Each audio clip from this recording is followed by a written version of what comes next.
నేను ఎందుకు చెప్తున్నా అంటే శివపార్వతులకు సంబంధించినటువంటి ఒక పటంలో వైరుధ్యం ఉన్నటువంటి నెమలి పాము ఆవు అదేవిధంగా సింహం ఎట్లయితే కలిసి ఉండగలుగుతున్నాయో ఒక అంశం మేరకు దైవభక్తికి సంబంధించిన అంశం మీద కలిసి ఉంటున్నటువంటి సందర్భంలో ఒక ముఖ్యంగా బలహీన వర్గాలకు సంబంధించినటువంటి సంక్షేమం ఇలా చాలా అవసరం ఉంది అధ్యక్ష.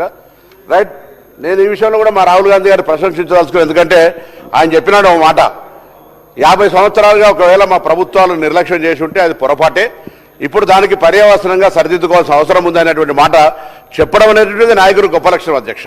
ఇది మామూలు విషయం కాదు. ఇది ఓపెన్ ఒక పబ్లిక్ ఆడిటోరియం లోపల తలకటోర ఆడిటోరియంలో చెప్పినటువంటి మాట, బహిరంగ సభలో చెప్పినటువంటి మాట అధ్యక్ష.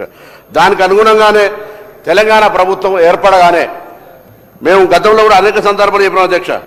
మహాత్మా జ్యోతిబా పూలే గారు కూడా చెప్పినట్టుగా ఏ సమాజమైన అభివృద్ధి సాధించాలంటే విద్యే ప్రధాన ఆయుధం, ఆ విద్య ద్వారానే వెనుకబడిన వర్గాల సమగ్ర అభివృద్ధి సాధ్యమవుతుందనే విశ్వాసంతో ఈ ప్రభుత్వం పనిచేస్తుంది.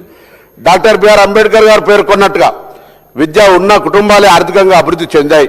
ఆ మహనీయుల ఆశయాల మేరకే మా ప్రభుత్వం నిరంతరం కృషి చేస్తున్నది.